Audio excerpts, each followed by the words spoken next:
10th of the 9th, 2025. The time is 27 minutes past 8.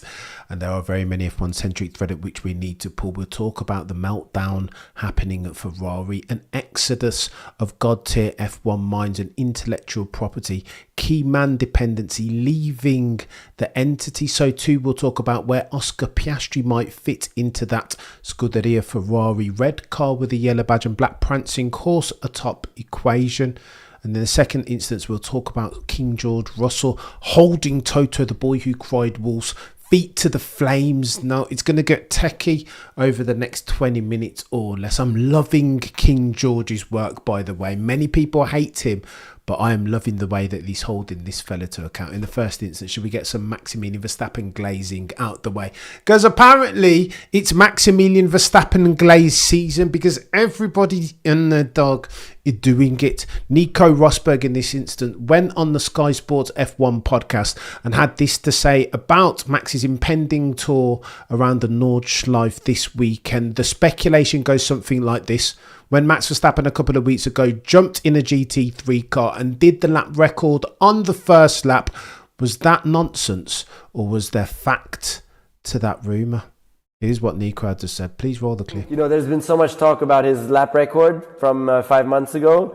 Yeah.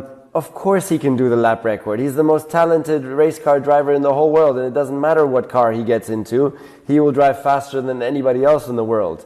So of course he's going to do incredibly well. Like, I think, you know, there's been so much. And there you have it, chap. Nico Rosberg is telling you the truth. He thinks, of course, Max Verstappen can do that lap record on the first time of try. Mr. Sim setting 10,000 hours around the Nordschleife settings, 4-time champion. What are we doing? And this calls into question why Max Verstappen is going to have to sit in a debrief room and pass a test in order to race on Sunday. This makes no sense. And again, the guys and girls over at the Nordschleife need to have a word with them. So what are they doing?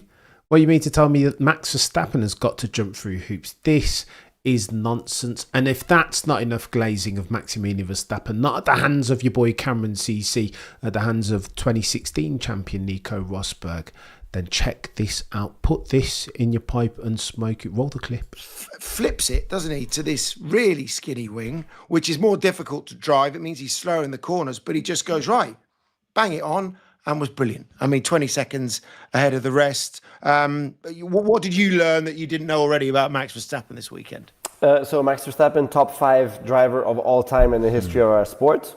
And he keeps on showing that, which is amazing. And my list is Hamilton, Verstappen, Senna, Fangio, and that's it, right? Schumacher.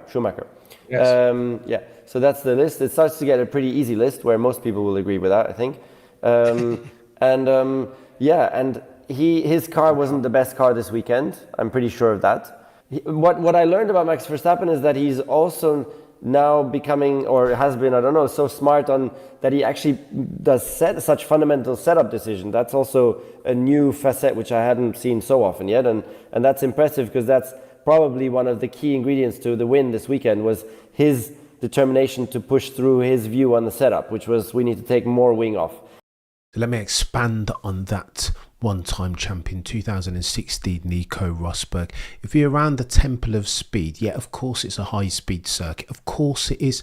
But to get around Lesmo 1 and 2, again, you've got Ascari going into Parabolica. You need downforce, ladies and gentlemen.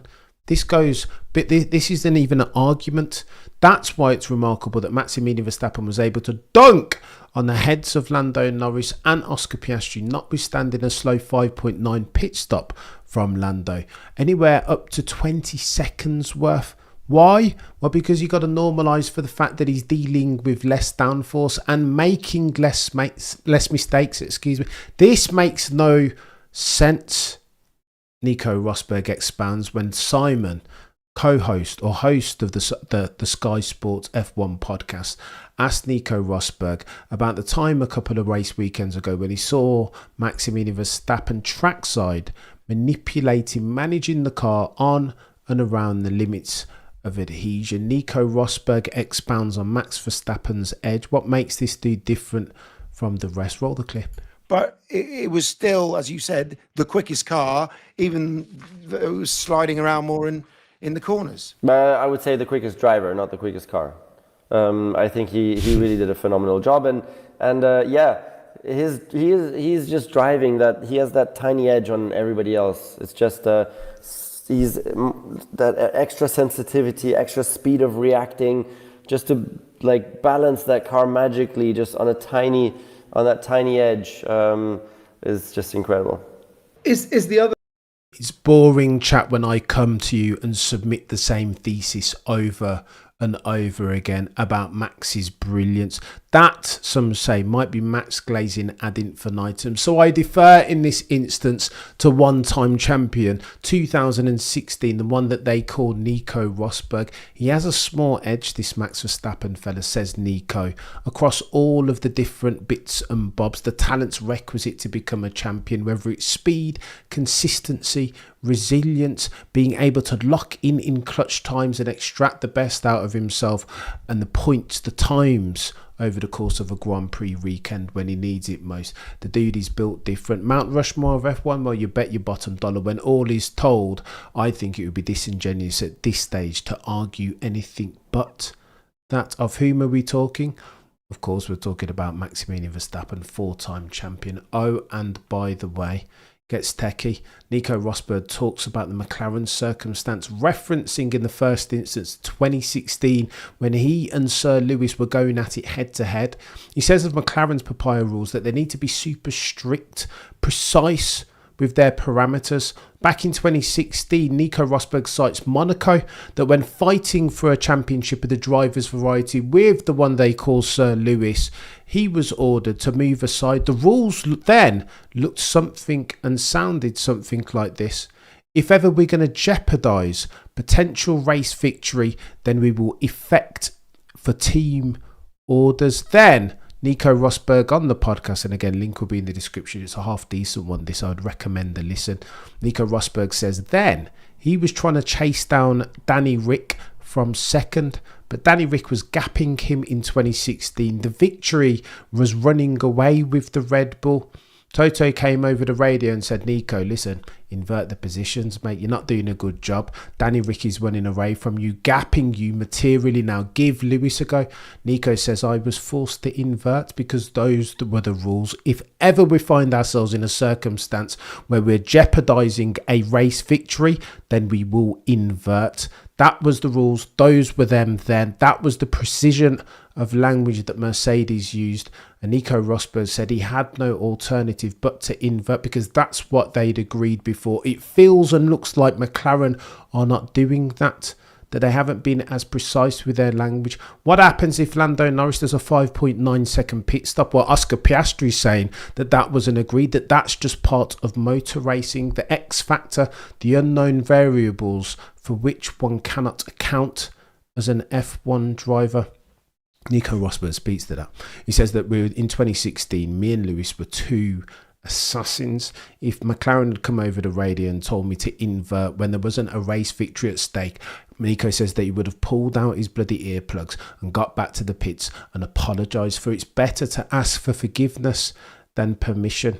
Here's what how Nico characterises the personalities of Oscar J and Lando Norris. Roll the clip. I think McLaren has been a bit lucky that their two drivers are not yet proper assassins. They're just getting there, but they haven't arrived yet. So assassins. I think that's what's been holding up the whole situation so far. True. But the only problem is that's a moving target, is it not, Nico? That the Overton window of competitiveness and therefore stakes will do one of these. It will increase. It can only increase as we near the end of the 2025 season. We're in Q3, soon to be Q4. And these guys, Piastri and Lando, will realise in short order the stakes. They both want to win. They both want to be champions. They've both wanted to be champions all of their lives. And here's why that's important. If we're forecasting forward for a couple of different reasons. parlay that into Scuderia Ferrari, because, oh, by the way, it feels and looks like they are falling apart at the seams, as if they need for any intellectual property key personnel to leave. They do not. But Mattia Binotto, it sounds, is keen to have a Ferrari reunion and signing guys all over the shop. We spoke about Zimmerman and Schmidt leaving engineer and project manager. That happened yesterday. Now, however, this chap Turini, Turini is the publication. Diego Tondi is the chap who's about to leave. This sounds like an exodus. Do you know what I mean? You can't afford to have this if you're Scuderia Ferrari, and as your strategic objective, need to build yourself a car for 2026. They're all leaving.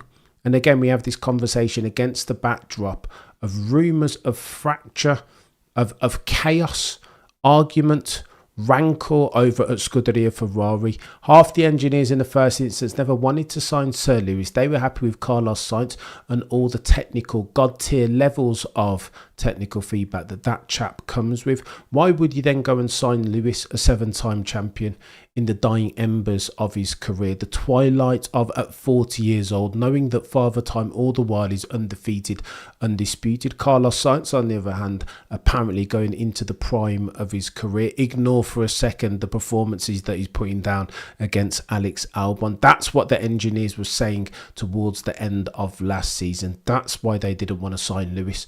They looked at Scuderia Ferrari and Elkan and Co, the other C-suite exec level bods, and questioned whether they were making their decisions at the altar of performance.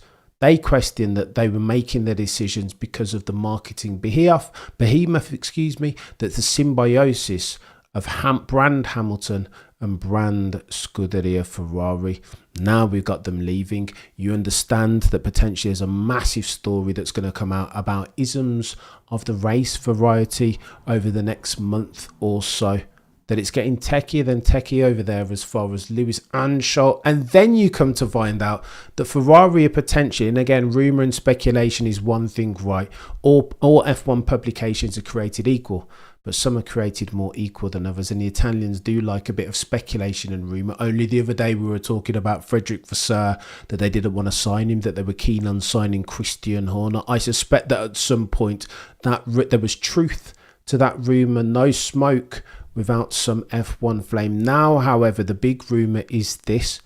Young Hungary line by the name of Oscar Piastri is wanted. Christian Horner told us on Netflix's Drive to Survive that if he could sign one of the McLaren drivers today, he has a name, and his name is OJP. Now, don't think for a second that Scuderia Ferrari aren't succession planning. Supposing it doesn't work out with Sir Lewis, supposing Sir Lewis puts his pen down after 2026, 2025 even. We know he's got a 2-year basic contract with a 1-year option to extend it, 3 years potentially. But suppose Sir Lewis turns away, supposing it doesn't work out, supposing it ends just as Alain Prost's tenure did at Ferrari, or Sebastian Vettel, or Fernando El Plan Alonso.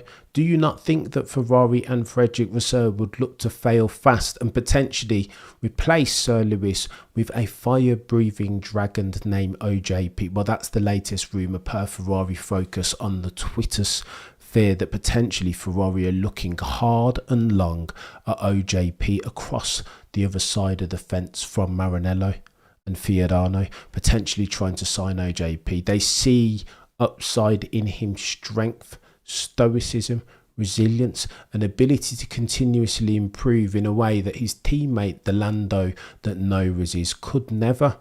At the ripe old age, in F1 terms, of 3 seasons old, Ferrari are looking to institute for this plan. Do not be surprised, therefore, if over the next 24-36 months you see OJP, inshallah, in Scuderia Ferrari, red overalls with a yellow badge and a black prancing horse on top. If indeed rumour and F1 word on the curb is something in which you can be invested. Oh, and by the way, got to talk about King George Russell. You know, context is important here. Techie, King George, you know already that Toto has been looking in perpetuity, without compunction, with impunity, over at Maximilian Verstappen. Matthew Brown, you're a legend. Max will have his seat anyway. Bye, George. So go on then, Matthew, let's talk about it. Far too kind as always, sir. The context is key. Toto's been eyeing up Max Verstappen for the longest time though. Since last year, there were conversations ongoing. Negotiations were held between Toto and Team Verstappen over the course of the Miami Grand Prix weekend. They were resurrected over the course of the summer break. Nothing doing ultimately though. Nothing signed. That doesn't mean to say that Toto isn't desperate still to make amends for the decision that he made in 2015, which was of course not to sign Max Verstappen. He's never forgiven himself. He understands now that Max is the generational driver. He's the next one after Sir Lewis, and he should have been the one that he signed. Plus, Nico Rosberg did one of these, 2016, said, you know what, I'm one and done. I'm out. Only putting salt on that decision-making wound of Toto Wolff. Now it's going to get techie. Here's why it's going to get techie. Toto's been saying that George is the next one. He's Mercedes family. He can take us back to the mountaintop. He's every bit quick enough, and he's got the racecraft and IQ. Now, however, you'll say I'm not sure that Toto's as confident, particularly as Max Verstappen is about to come on the market this time next year. Do not think for a second that Toto will not drop kick in the chest a King George Russell of Kings Lynn, Norfolk, if he has the opportunity to get so much as a sniff of the contract signing of a Max Verstappen. You bet your bottom dollar he will. And here's how you know. This time last year, he was waxing lyrical, effusive in his praise of George and Kimi Antonelli. Kimi being the next one, he's a brilliant talent, he's a prodigy, Ayrton Senna reincarnate. That's the sort of stuff that was coming out of Toto's mouth. Now, however, U-turn settings, he's starting to see the difference in real time between the great and the good. The likes of George and Kimi and the likes of Maximilian Verstappen. The evidence at this stage is irrefutable. George can't be, as brilliant as he is, as fast as he is, at the time of writing, he can't be the difference in the way that Max Verstappen can for Red Bull. He just can't. He doesn't have it. Not yet. Maybe he will do at some point, but not yet. Toto, the boy who cried wolf, is looking for the show. Toto Wolff said something to a couple different platforms and publications over the course of the weekend. He looked Sky in their face down the camera lens and said words to this effect. There was one driver all weekend at the Italian Grand Prix who made everybody else look stupid. That driver has a name, and his name is Maximilian Verstappen. I saw him say that with my own eyes, and my heart bleeds therefore for the Mercedes pairing of Kimi and George. Kimi needs confidence. Give him a contract. George needs confidence. To give him a contract, but you dilly-dallied and you put all your eggs in the Max Verstappen contract basket, and now you have yourself a problem because George isn't having it. He realises now that he has the power. Max is off the table. So how about we sit down, Toto, and you negotiate with me and give me what I'm owed? Lando Norris at McLaren and Oscar Piastri too, who's only 3 seasons old, they're sitting there on £30 million contracts. So where's mine, is what George is saying. And he's quite right, especially after having been disrespected when it looked like Max Verstappen was available for 2026. Here's what makes it even techier. George will be looking at Toto like, what are you talking about, mate? All of this nonsense. Support your drivers, did I mean? A bird in the hand is worth 2 in the bush. So why don't you get behind the drivers that you have instead of flirting, like you said you weren't going to do at Maximilian Verstappen incessantly now in perpetuity? Here's what Toto told in Italian. Now, I don't talk Italian for context, but we can pick out words. This is crazy that Toto's out here talking about George and Kimi and Maximilian Verstappen. Roll the clip. Alla fine, risultati alla mano, forse un pochettino sotto le aspettative. Come giudichi l'intero weekend? I'm going to translate loosely. How did you see the weekend, the Italian F1 accredited journo? Asked Toto, the boy who cried wolf. Here's Toto's response. C'è un solo ragazzo oggi che va bene.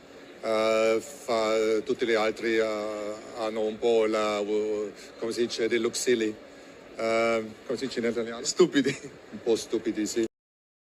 You hear the same words that he's using. He asked the Italian journo, how do you say silly?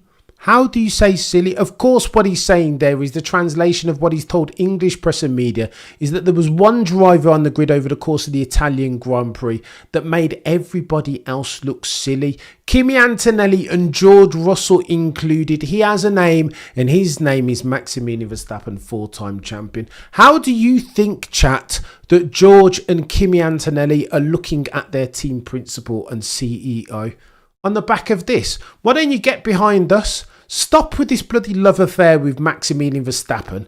Back your own driver. What are you doing? This is nonsense. And you do this whilst we're in the midst of negotiation and Kimi doesn't even have a contract for next year. What are you doing, Toto? Do you know what I mean? You've got to dance with the girl that brought you to the I understand that there's this love affair with Maximilian Verstappen and it's ongoing. It's broader than just Toto at the moment. You hear Nico, you've heard Damon, you've heard Jacques Villeneuve. Everybody's in love with Maximilian Verstappen at the moment because he's God tier, he's performing at the highest level, upper echelons of F1 ever, of course. But Toto, there is agency in this. Be a leader more than a manager and motivate the drivers that you have in your stable. Where am I missing here? Something here. This is nonsense. If I were George Russell, I would make Toto's life difficult. You better give that chap at least 30 million, exactly the same as what Lando and Oscar are getting or more. And by the way, sack off this 1+1. If I'm George Russell, you got to give me a 2+1. I'm not going to be sat there without a contract when Maximilian Verstappen comes on the market again next year. What are we doing? Honestly, he's techier than techie things over. And I used to love Toto, but the way he moves has been nothing less than duplicitous. And then you come to find out this because the boys and girls over at Sky Sports F1 speak about this. The context is this. You'll understand that originally George didn't want a 1+1 deal. How are you going to give me a 1+1 deal, Toto, when I'm meant to be the leader of the team next? You know what I mean? When they built me a W16 that wasn't capable, commensurate, worthy of winning races or championships. It's me that's put it on the top step of the podium. It's me that's outperformed. I'm the leader of this team. You were meant to give me a car, the same car that you promised Lewis, that you didn't deliver for him, ultimately to the end of him leaving the bloody team. You promised us. You have made promises and not kept any of them. Hence, you are worthy of the moniker Toto, the boy who cried wolf. And then you come to find this out. 1+1 was what there for George. He was like, 1+1, what do you want about? 1+1, so that next year, a basic 1+1. That's the same 1+1 that you offered Sir Lewis, that ultimately he rejected and that turned him away into the hands of Frederick Vasseur Scuderia Ferrari. What, you're going to give me a 1+1? I'm not 40 years old. I'm not in the twilight of my career. I'm a fire-breathing dragon and my name is George Russell. So you're going to give me what I deserve is what King George is quite rightfully saying. Do you know what I mean? Give me a 2+1 or a 3+1 if indeed you expect me to lead this Mercedes team, the boys and girls from Brackley and Brixworth, screaming back to the bloody mountaintop. Give that dude what he deserves. Love him or loathe him. Give him what his performance, driver of the year potentially.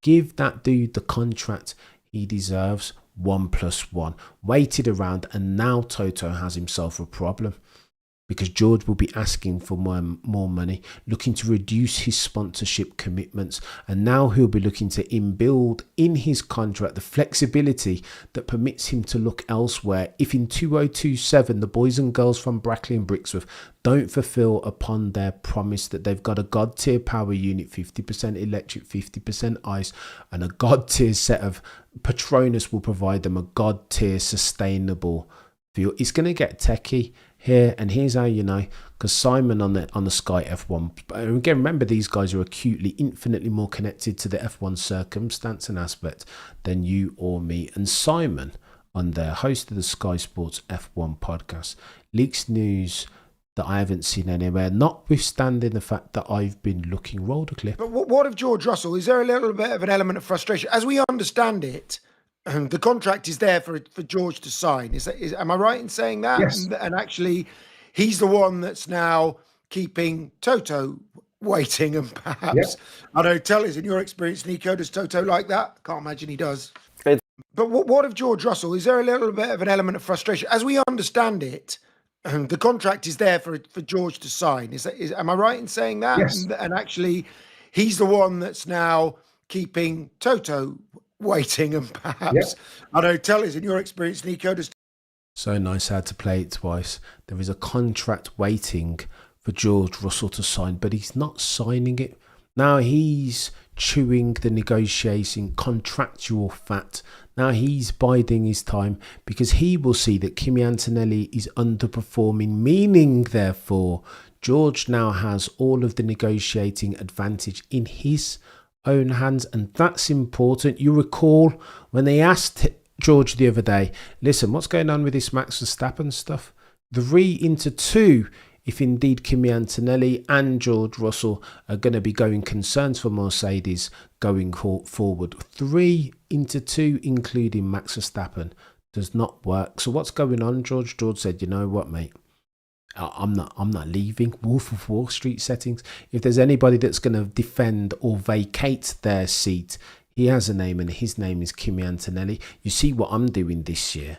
Do you know what I mean? My contract offer needs to be by dint of my performance. Have you not seen that I'm potentially the driver of the year, George will be saying. And what's Kimi Antonelli doing? They spoke to some stats over the course of the Sky F1 show this week, and it's techier than techie things. Not once over the course of the races season to date has Kimi Antonelli beaten George Russell. Not once.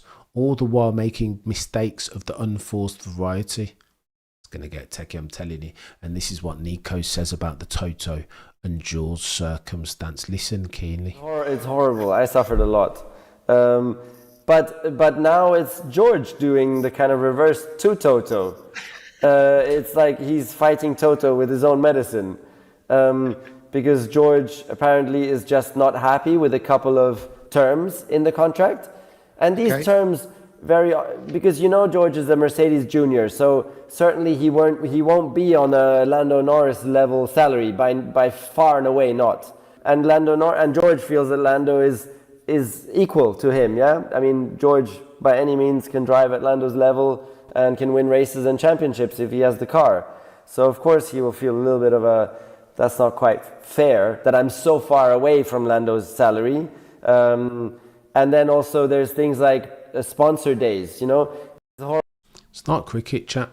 It genuinely is not fair. Nico telling you that George will want to wait and bide his time and make sure he gets the I's dotted and the T's crossed on all things contractual going forward. He deserves it. He's waited long enough. His bloody performance demands it this year. Driver of the year after Maximilian Verstappen, some might say. And this is the dude that you're going to disrespect or you want to talk about. Everything that's come out of Toto's mouth thus far season to date has been instantly contradicted by his actions shortly thereafter. Oh, I'm not going to flirt outside my relationship because I'm happy with my current driver pairing.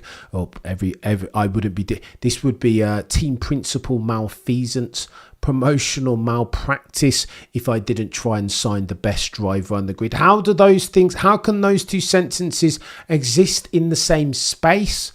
Toto, don't think for a second because Antonelli and George come before the world's press and media and have the ability to do the Shakespearean level false seeming and put a smile on their faces as if everything's good. Don't believe that for a second.